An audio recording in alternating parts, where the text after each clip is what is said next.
올해로 이제 종교 개혁이 일어난 지 506년이 되는 해입니다.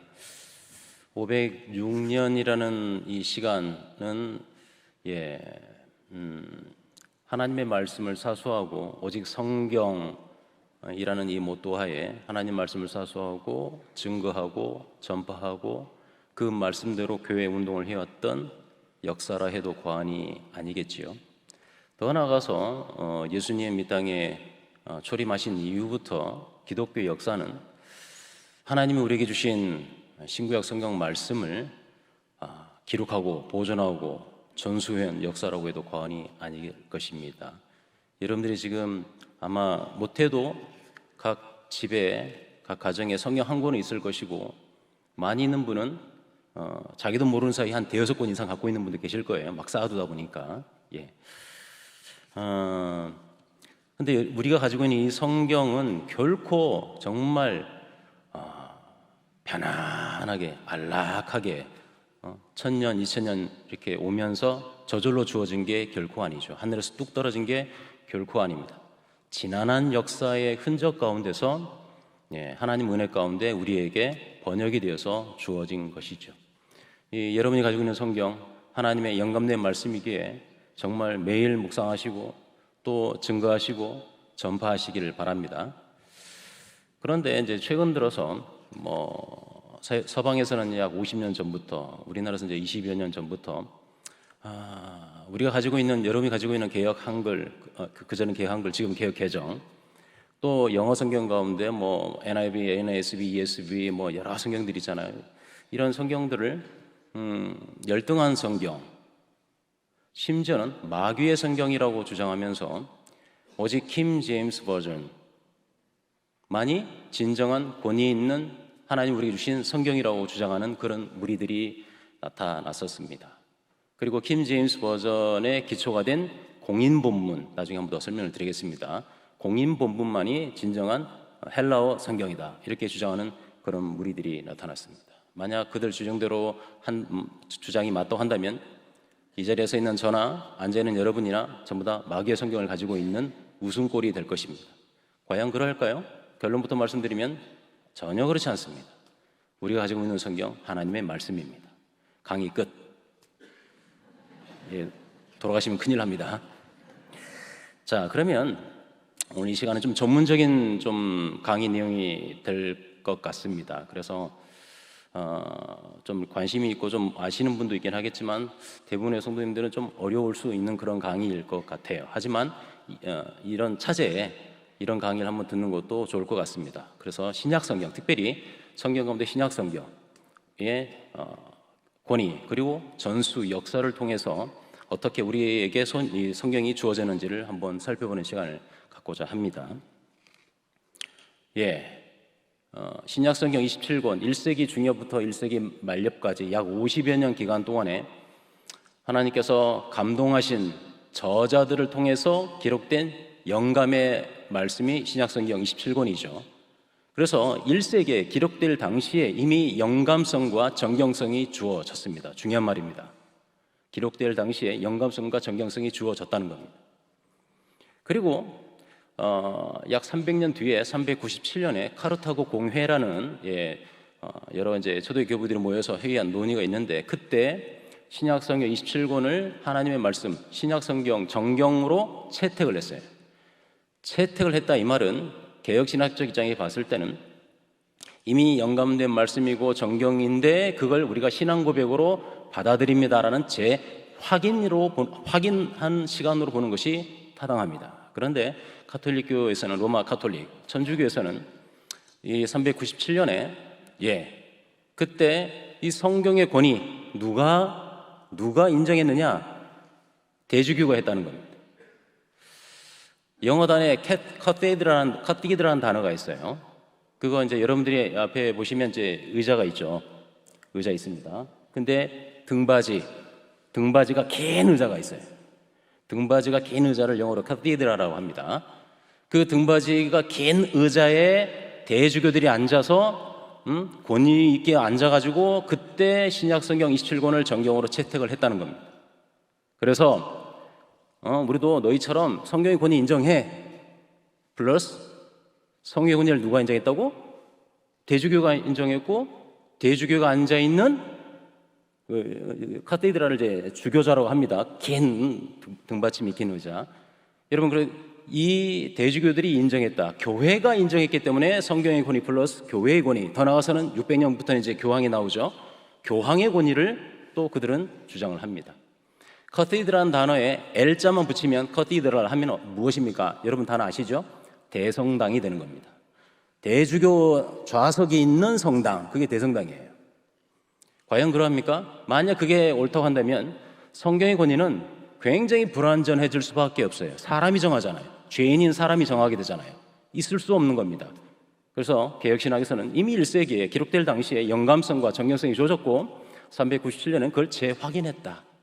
신앙 고백으로 받아들였다. 이렇게 말해야 합당한 것입니다. 자, 이 신약 성경이 헬라어로 그리스어, 그 당시에 코인의 헬라어죠. 코인의 헬라어로 기록이 되었습니다. 그래서 이제 그것이 이제 필사되고 또 필사되어서 현재까지 이제 이르게 되는데요. 신약 성경에는 사본과 역본이 있어요. 예. 헬라어 사본, 그리스어 사본이 지금까지 발견된 것이 AD 2세기경부터 15세기까지 약 5,700여 권이 발견되었습니다. 별로 놀라지 않으시네요. 어마어마하게 많은 숫자인 겁니다. 신약 성경 여러분 1세기 중엽부터 말년까지 27권 기록할 때 그 언어가 헬라어, 코인의 헬라어입니다. 그리스어입니다. 고대 그리스어. 그렇죠? 그 그리스어를 그대로 그리스어로 베껴 쓴 15세기까지 베껴 쓴 사본이 5,700여 권 정도 된다는 겁니다. 네. 그리고 15세기까지 역본들이 있어요. 고대 라틴역 또는 뭐 시리아, 이집트 콥틱, 아랍어 이런 이제 이디오피아어 이런 언어로 또 필사된 게 있어요. 역본으로 번역돼서 필사된 것이 약 10,000여 권 정도 됩니다. 15세기까지. 물론 이후에 16세기, 17세기에도 얼마든지 헬라어 성경도 필사할 수 있겠죠. 근데 그 이유는 별 의미는 없어요. 예, 상당성, 중요성은 별로 따지지 않습니다. 그 이유가 뭘까요? 예, 제가 자문자답하겠습니다. 여러분 잘 아시죠? 독일의 구텐베르크가 1450년경에 금속 활자 인쇄술을 발명하게 됩니다. 그렇죠? 그 전까지는 무조건 필사를 했어야 돼요. 하지만 그 이후부터는 활자를 만들어서 찍어내면 되는 거죠. 그래서 그 15세기 이후부터는 사실 의미가 없어요. 물론 필사는 지금도 하고 있고 여러분도 하고 있고 많이 하고 있습니다. 예. 자, 그러면 이제 우리가 생각해 볼 때 그리스어 신약 성경에 원본이 있을까요? 현재 원본은 존재하지 않습니다. 소실됐어요. 사라졌습니다. 발견되지 않아요. 예. 그리스도 이 신약 성경 원본의 우리가 무호성을 확인합니다. 정확무한 구원의 유일무이의 법칙이다. 정확만 1.1획의 오류도 없는 말씀이 원본의 하나입니다. 무호성. 근데 원본은 없습니다. 그러면 이제 사본만 5,700여 권 된다고 그랬지 않습니까? 그러면 이제 우리가 궁금증이 생깁니다. 그러면 원본에 무호성이 있다고 한다면 그걸 필사한 사본에도 우리가 그에 준하는 신뢰성을 담지할 수 있겠느냐라는 의심이라보다도 궁금증이 생길 수 있겠죠. 사본학자들이 5,700여 권을 다 전수조사를 합니다. 물론 그 사본에는 뭐 마태복음 전체 사본도 있을 거고 마태복음의 일부분만 사본도 있을 거고 합니다. 예, 또 코덱스 형태로서 마태복음부터 요한계시록까지 다 담겨 있는 현대 재본된 책 개념으로 되어 있는 그런 사본도 있고요. 다양합니다. 조각 사본도 있고요. 그런데 그런 모든 의미 있는 사본들을 다 비교해 보았더니 5,700여 권 가운데 94%가 완전히 일치합니다. 놀라운 숫자예요. 예, 어마어마한 숫자입니다. 그럼 6%에서 무엇이 발생하느냐? variant, 이문이 생겨요. 다른 문구가 생기는 거예요. 간단하게 여러분 이해를 돕기 위해서 어떤 그 구절에 주 예수 그리스도의라고 하는 문구가 있다고 칩시다. 근데 어떤 사본에는 주 예수 그리스도의가 있는데 어떤 사본에는 주 예수의 이렇게 돼 있고 어떤 사본에는 예수 그리스도의 이런 사본이 있어요. 예. 그러니까 의미상은 동일합니다. 그렇죠? 그러나 사본마다 약간씩 이런 사소한 차이들이 생기는 거예요. 예. 차이들이 생깁니다. 그래서 한 6%의 이문이 있는데 그 이문 중에서도 3%는 텍스트, 본문 자체, 성경 본문, 마태복음, 마가복음 1장부터 뭐 마가복음 16장까지 이 본문 자체가 아니고 어떤 필사자는 그 본문에 대해서 어떤 절에 대해서 아래에다가 아파라투스라고 그래요. 뭐 각주 해설서, 아파라투스에 몇 절은 여기는 뭐 이런 의미다라고 해설해 놓은 필사도 있어요. 그런데 그 해설해 놓은 부분에서 약간의 이문이 생깁니다. 그런데 이 이문이 생긴 필사를 또 누군가 필사하겠죠. 그러면 성경 본문이 아닌 이문을 아파라투스의 이문이 있는 걸 필사한 또 이문이 생기겠죠. 그래서 6% 가운데 3%는 사실 의미가 없어요. 중요하지 않습니다. 본문 자체가 아니기 때문에. 자, 그렇다면 5,700여 권 가운데 3%만이 성경 본문에 이문이 생깁니다. 다른 문구가 있다는 거예요.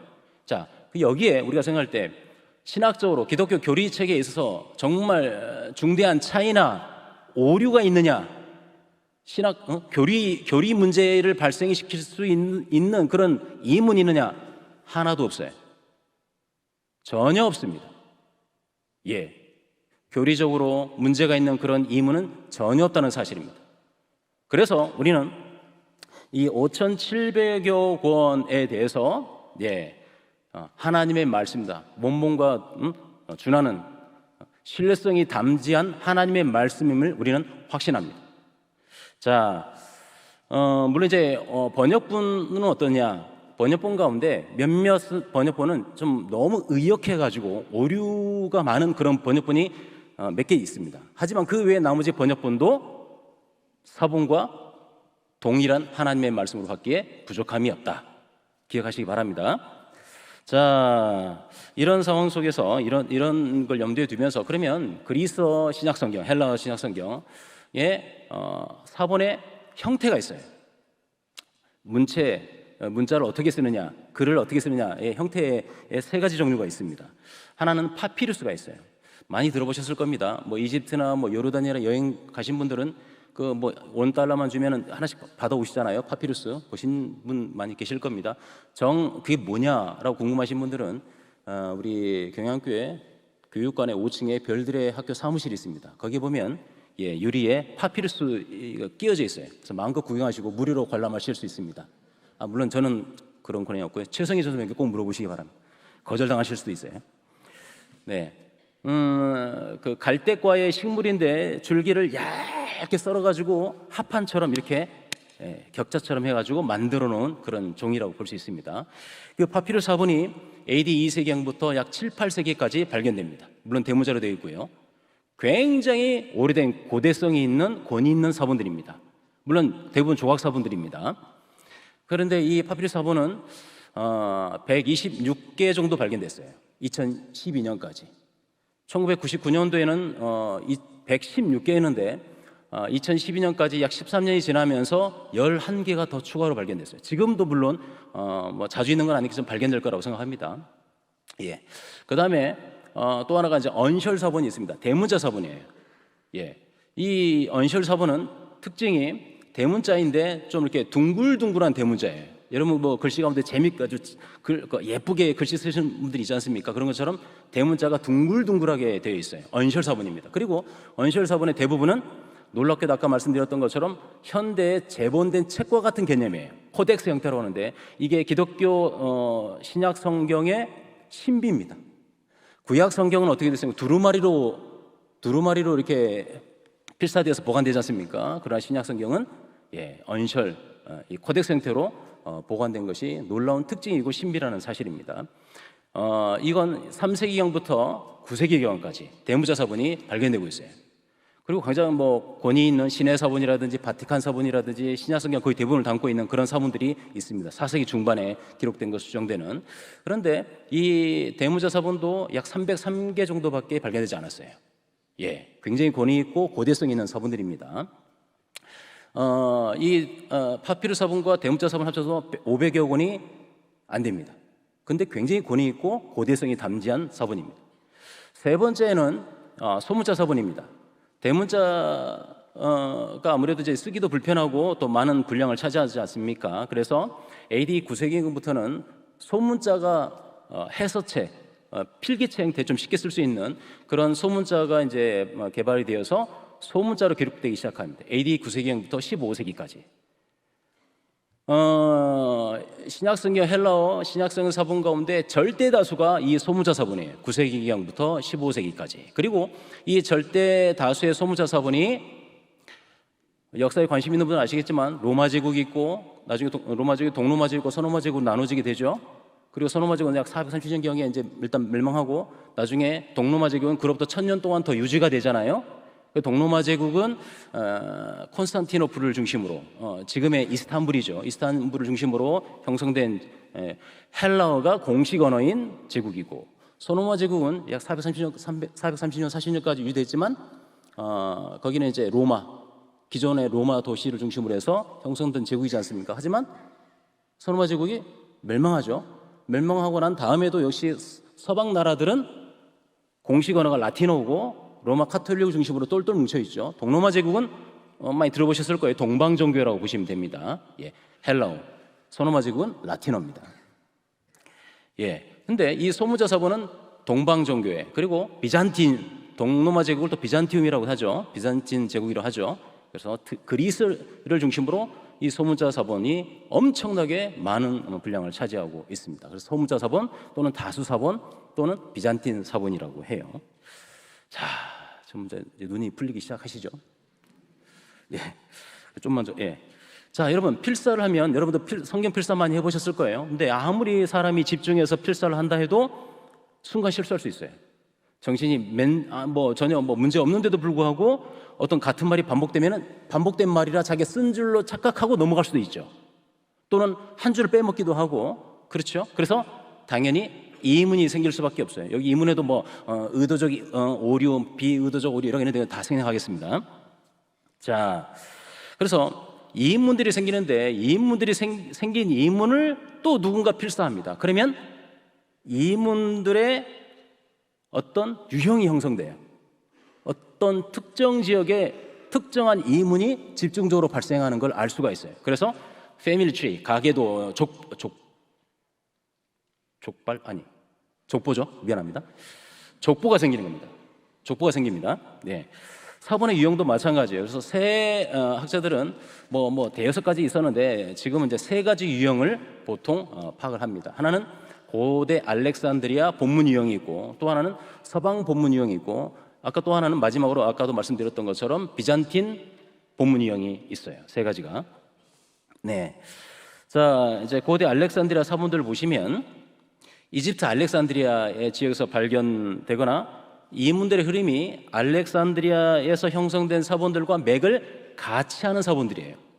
그러니까 다른 지역에서 발견됐다 해도 그 이문이 알렉산드리아에서 발견되는 사본들과 똑같다면 그것도 알렉산드리아에서 필사된 걸로 본다는 거죠. 예.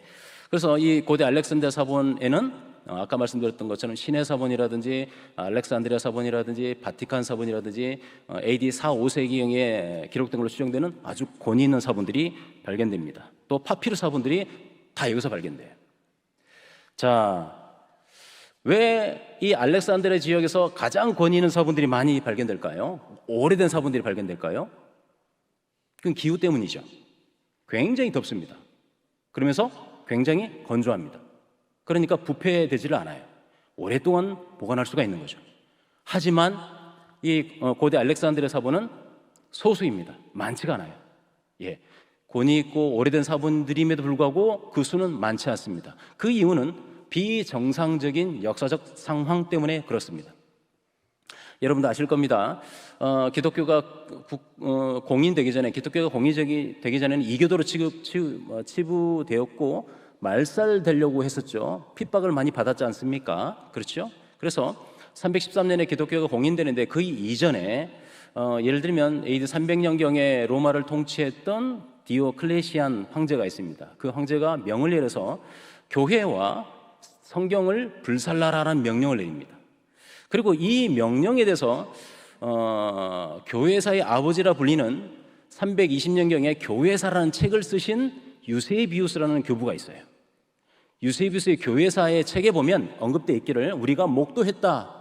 광장에서 영감된 성경들이 불타는 것을 목도했다라고 언급되어 있어요. 그래서 고대에 필사된 많은 성경 사본들이 다 소실되었어요. 많이 소실되었습니다. 예, 그건 고대 알렉산드리아 사본도 마찬가지고 서방 사본도 마찬가지예요.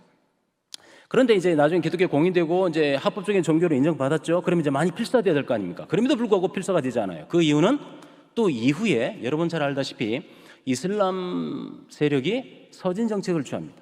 AD 7세기 8세기경부터 오스만 투르크 제국이 메소포타미아, 시리아, 팔레스타인, 그 다음에 북아프리카, 이집트, 알렉산드리아 이 지역을 점령합니다. 그래서 기독교인의 수가 급감합니다. 당연히 필사도 거의 이루어지지 않아요. 그래서 고대 권위 있는 사본들이 있음에도 불구하고 필사가 이루어지지 않는 거예요. 그래서 사본의 수가 적다는 거. 그 다음에 두 번째 서방 사본이 있어요. 소노마 사본이라고도 부를 수 있는데 고대 소노마 제국의 영토, 즉 이탈리아, 로마를 중심으로 형성된 사본들입니다. 역시 소수예요.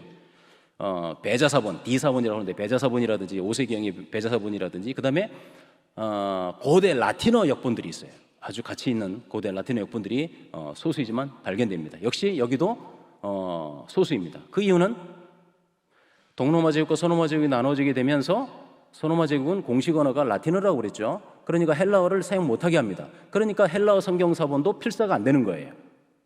그래서 고대 알렉산드리아 사본과 서방 사본은 굉장히 가치 있고 고대성이 담보된 그런 사본들임에도 불구하고 소수라는 거예요.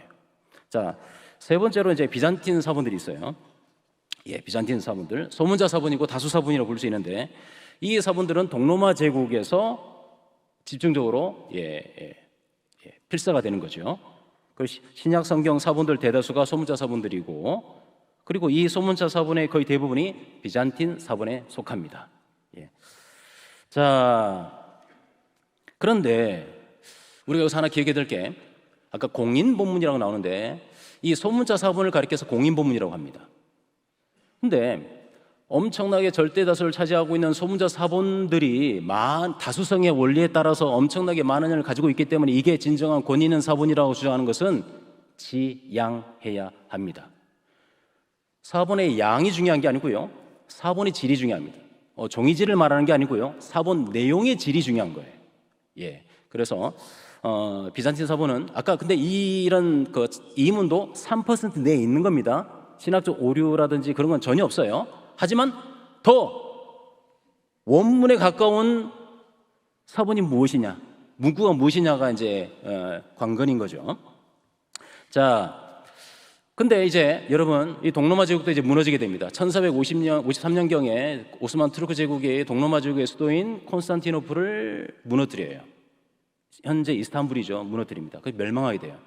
멸망하게 되면서 아주 놀라운 하나님의 역사가 펼쳐지게 되는데, 동로마 제국에서 신앙생활하던 많은 그리스도인들이 신앙생활에 위협을 느낄 수밖에 없죠. 그렇죠? 이슬람 세력이 들어오니까. 그래서 서방으로 많이 피신해 오는데, 피신해 올 때 그리스어 소문자 사본, 헬라어 소문자 사본을 가지고 서방으로 옵니다. 사본들이 서방으로 유입되는 겁니다. 이 서방으로 유입된 사본들을 그 당시에 로마 카톨릭 일부의 사제들이 읽기 시작해요. 그동안에는 서노마 제국은 AD 400년경에 교부 제롬에 의해서 히에로니무스라고도 하죠. 제롬에 의해서 로마의 대주교 다마수스 1세가 우리 라틴어로 성경을 번역해라 라고 이제 부탁하니까 제롬이 구약은 70인역과 히브리어 성경을 참고해서 구약을 라틴어로 번역하고, 신약은 아직 초기에 400년경에는 아직도 신약 헬라 사본들이 좀 있었어요. 서방에도 그 몇 개의 사본을 가지고 라틴어로 번역을 했습니다. 그게 바로 여러분 잘 아시는 라틴어 불가타역 또는 벌게디역입니다. 근데 이게 1000년 동안 서방 나라의 중심 성경이 되었던 거죠. 근데 벌게트란 말 자체가 대중적인 공통적인 이런 의미가 있는 것처럼 쉽게 읽혀야 된다라는 그런 취지로서 번역을 했기 때문에 상당히 의역이 되어 있어요. 상당히 의역이 되어 있어요. 많이 의역되어 있기 때문에 오류들이 많이 생깁니다. 근데 그게 1000년 동안 유대였고, 로마 사제들이나 일부 귀족들만 라틴어를 읽죠. 사제들도 거의 라틴어를 몰라요. 그래서 마치 불교에서 뭐 주문해오듯이 뭐 그렇게 하는 경우가 굉장히 많습니다. 그러니까 어찌 보면 성경이 암흑 시대인 거죠. 제대로 된 성경을 읽지 못하는 그런 시대인 거예요. 그런데 동로마 제국에서 무너지게 되면, 동로마 제국이 무너지면서 그리스 신약 성경 소문자 사본이 서방으로 유입되고 뭐 예를 들면 에라스무스라든지 윌리엄 틴데일이라든지 그다음에 종교교육자 마틴 루터나 그다음에 존 칼빈이 이 소문자 신약 성경 헬라 성경을 읽기 시작하는 거예요. 그리고 연구하기 시작하는 거예요. 그러면서 라틴어 불게티역의 불가타역의 오류들, 뭐 너무 의역된 것들을 보게 되고 여기에서 뭐 만들어진 천주교 여러 가지 잘못된 교리들이 눈에 보이는 거예요. 오류들을 수정하기 시작하고 밝혀내기 시작하는 거죠. 그래서 소문자 사본의 서방으로의 유입이 종교개혁에 있어서 중대한 역할을 했다는 겁니다. 그래서 종교개혁의 여러 가지 모토 가운데 오직 성경으로 솔라 스크립처라, 오직 성경 66권으로 토타 스크립처라 있죠. 그리고 근원으로 돌아가자라는 구호로서 아드 폰테스라는 말이 있어요. 이게 전부 다 원래 성경을 읽자라는 그런 신약 헬라 성경과 연관해서 나온 구호들이라고 볼 수 있는 겁니다. 여러분, 또 종교개혁에 큰 역할을 했던 도구가 무엇이었습니까? 이미 앞에서도 말씀드렸던 것처럼 구텐베르크의 금속활자 인쇄술이었던 거죠. 그래서 이제 더 이상 성경도 필사되지 않고 이제 찍어서 출판되기 시작합니다. 그게 바로 이제 여러분들이 이제 서방으로 유입된 소문자 서문을 가지고 에라스무스가 그리스 신약 성경을 만들게 됩니다. 근데 에라스무스는 자기가 자기 한도 내에서 그리스 신약성을 다 얻지 못했어요. 신약성 27권 가운데 일부는 얻지를 못했습니다. 그래서 그 당시로는 얻지 못했기 때문에 라틴어 불가타역에서 벌게티역에서 없는 신약성경 부분은 오히려 헬라어로 재번역해가지고 그리스 신약성경을 만들었어요. 그러니까 아무래도 이제 완성도가 좀 떨어질 수밖에 없죠. 하지만 이 에라스무스의 신약성경이, 그리스 신약성경이 이후의 모든 소문자 공인 본문의 모체가 되었고, 이 공인 본문을 통해서 번역된 영역인 킹 제임스 버전의 모체가 됩니다. 물론 이제 그리고 에라스무스 성경은 출판뿐만 아니라 판매까지 된 최초의 성경이에요. 그 전에도 출판된 성경은 컴플루툼이라는 또 성경이 있습니다만은 출판하면서 판매까지 된 최초의 성경은 에라스무스의 그리스어 신약 성경이었습니다. 물론 이제 또 에스테파누스도 있고 베자판도 있고 한데 어쨌든 이후에 1633년에 독일의 엘제비의 형제가 있는데, 엘제비 형제가 에라스무스 판을 기초로 해서 그 다음에 또 자신이 얻을 수 있는 소문자 사본들, 신약성 소문자 사본들 더 많이 얻어가지고 편수해서 그리스 신약성경을 1633년에 출판합니다. 그러면서 서문에 이제 우리 모두가 모두에서 받아들여지는 본문을 받게 되었다. 텍스투스 레캡투스, 라틴어로 모두에서 받아들여지는 본문을 얻게 되었다. 그래서 공인 본문이라는 말을 그때부터 이제 만들어지게 된 겁니다. 자기들이 그렇게 말했어요. 누가 인정해 준 게 아니고요. 그냥 모두에서 받아들여지는 본문이다. 공인 본문이라는 말이 그때 생기게 된 겁니다. 그리고 이 LJB의 이 형제가 신약 만든 이 그리스 신약 성경을 가지고 아까 말씀드렸던 것처럼 이건 또 그 기초는 에라스무스판이라고 그랬죠. 그래서 영국의 제임스 1세에 의해서 제임스 1세의 명예에 의해서 만들어진, 여러분 많이 들어보신 킹 제임스 버전이 이때 나오게 되는 거죠. 그리고 그 공인 본문에 의해서 만들어진 영역이 킹 제임스 버전입니다. 이게 19세기 후반까지 유럽 전역을 지배를 했어요. 다시 한번 말씀드립니다. 소문자 서문이 비록 고대 서성에서는 우선순위 밀리지만 3% 내에, 그리고 오류가 중대한 신학적 차이가 있는 그런 부분은 전혀 없다고 그랬어요. 자, 19세기 후반까지 이렇게 유지돼 오다가 1881년에 이제 이 후반에 들어서 아까 말씀드렸던 것처럼 고대 알렉산드리아 사본이나 또는 서방 사본이 발견되기 시작합니다. 뭐 신해 사본 같은 경우는 그 독일의 티센도르프라는 학자가 시내산에 있는 캐더린 수도원에서 신해 사본을 발견하고, 또 바티칸 사본이라든지 발견되면서 대문자 사본이, 그 파피루스 사본이 본격적으로 연구되기 시작해요. 그래서 보아하니 이런 이제 사본들이 발견되면서 영국의 웨스트코트와 호르트라는 이 학자들이 이 대문자 알렉산드리아 계열의 사본들을 가지고 그리스 신약 성경을 만듭니다. 예. 그러면서 그들이 연구하기를 소문자 사본이 엄청나게 많은데, 근데 이게 전수조사를 해보니 소문자 사본의 양은 많지만 그 소문자 사본의 뿌리를, 유형, 이문들을 분석해보니 몇몇의 불량한 사본, 뭐 완전히 오류가 있는 그런 사본은 아니고 몇몇의 우선순위에서 좀 떨어지는 그런 사본을 가지고 대량의 사본이 필사된 것을 확인하게 됩니다. 그래서 그때 나왔던 원칙이 사본의 양이 중요한 게 아니고 사본 내용의 질이 우선한다라는 원칙을 세우게 되는 것이죠. 그래서 이제부터는 획기적인 어떤 이제 사본학이 이제 변화가 일어나게 됩니다. 그래서 이때부터는 소문자 사본, 즉 공인 사본이 우선순위에서 밀리게 돼요. 힘들죠? 예, 거의 다 됐습니다. 그래서 이제 현대 이제 우리 뭐 신학교에서 신학생들이 보는 UBS판이나 뭐 이제 뭐 네스틀레 알란드판이 있는데요. 그 현대 네스틀레 알란드판이나 UBS판은 그 웨스트코트와 호르트가 대문자 사본을 가지고 기초로 편수한 이걸 기초해서 나오게 된 거예요. 예. 그래서 네스텔라는 사람이 1898년에 대문자 사본과 또 자신이 더 얻을 수 있는 대문자 사본과 파피루스 사본을 많이 얻고, 그래서 또 소문자 사본도 많이 비교해 보면서 이제 네스텔레 판이 나옵니다. 예. 그리고 여기 이 판을 거듭할수록 굉장히 이제 권위 있는 그 신약 성경으로 자리매김하게 되는데, 아까 본문 자체가 있어요. 텍스트가 있고요. 그 다음에 그 본문에 대한 비평 장치가 있어요. 아파라투스가 있습니다. 이 네스텔레 판은 아파라투스의 신약 성경 57권의 사본들의 이문들에 대해서 자세히 비교해 놓고 있어요. 이 본문 비평 장치의 우수성 때문에 판을 거듭할수록 굉장히 가장 권위 있는 사본으로 자리매김하게 됩니다. 20판까지 그려 나오고요. 그 다음에 21판부터는 독일의 또 학자 크루트 알란트라는 사람이 또 참여하게 되면서, 그래서 이제 그때부터는 네스텔레 알란트판이 되었고 현재 28판까지 나와 있습니다. 2012년도에 나온. 그리고 이 본문이 똑같은 UBS판 또는 GNT판이라고 또 있는데, 이건 신약성경, 우리 신학교에서 학생들 교재로 쓰고 있는 헬라어의 성경입니다. 예. 자, 이제 결론을 맺을까 합니다.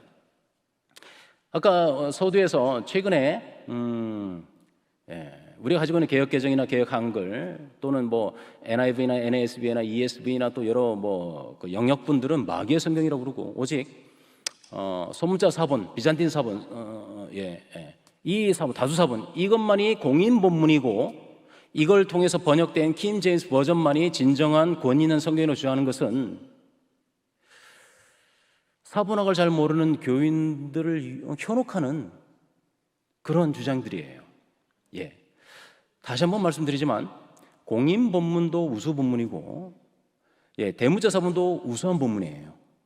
공인 본문을 통해서 나온 킹 제임스 버전도 정말 읽어보신 분들은 있을 겁니다. 굉장히 아름다워요. 물론 고어체의 영어이긴 해도 굉장히 아름답고 유려한 그런 문체로 되어 있어요. 예, 우수한 본문입니다. 뿐만 아니라 뭐 NIV라든지 NASB라든지 ESV 성경이라든지 이것도 굉장히 우수한 본문이에요. 예, 다만 좀 더 어느 게 더 중대한 신학적 오류나 차이는 없다고 분명히 말씀드렸습니다. 어느 게 더 원본에 가깝느냐라는 거죠. 그걸 통해 볼 때 고대성이라는 기준, 우선성이라는 걸 이걸 통해서 볼 때는 고대 알렉산드리아 사본과 서방 사본이 좀 더 우선순위에 놓인다는 것이죠. 그리고 그걸 바탕으로 번역된 다른 영역본이나 우리 개역 한글이나 개역 개정 성경은 정말 우수한 본문이라는 사실입니다.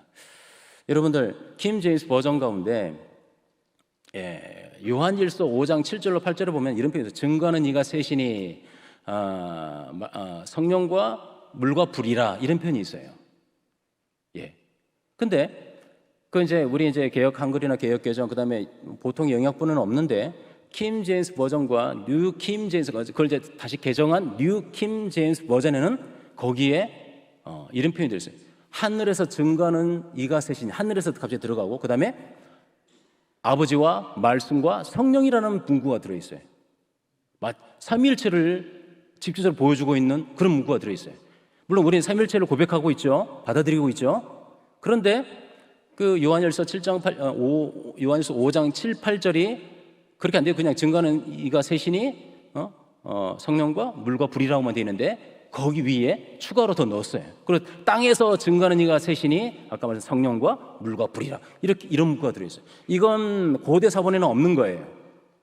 예, 11세기에서 15세기 딱 3개 헬라어 사본에만 있는 건데 그것도 라틴어에서 번역된 거예요. 라틴어 여기서 그 헬라어로 번역된 정확한 사본들이에요. 예. 그런 측면에서 물론 우리가 삼일체 우리는 받아들이기 때문에 삼일체를 증거하는 구조로서는 뭐 의미가 있긴 하겠지만 그러나 성경 본문에 없는 것까지 굳이 만들어 놓는 건 그건 옳지 않는 거죠. 그렇죠? 네. 그래서 이제 결론을 맺겠습니다. 여러분이 가지고 있는 성경 아주 우수한 본문입니다. 원본은 아닐 수 있어요. 그렇죠? 우리 이제 원본 없고 필사본들만 있고 필사본을 다시 가지고 우리가 번역했기 때문에 똑같을 수는 없습니다. 문화적 차이도 있고 해석상의 여러 가지 차이가 있지만 우리가 구원을 받고 신앙생활을 하기에 전혀 문제가 없다. 그래서 혹시 뭐 대학생들이나 청년분들이나 또 일부 성도님들 인터넷 보면은 뭐 말씀 버전화게 킴 제임스 버전만이 진정 하나님의 말씀이라 보고 하면서 혼란을 겪으신 분들이 있을 겁니다. 분명히. 예.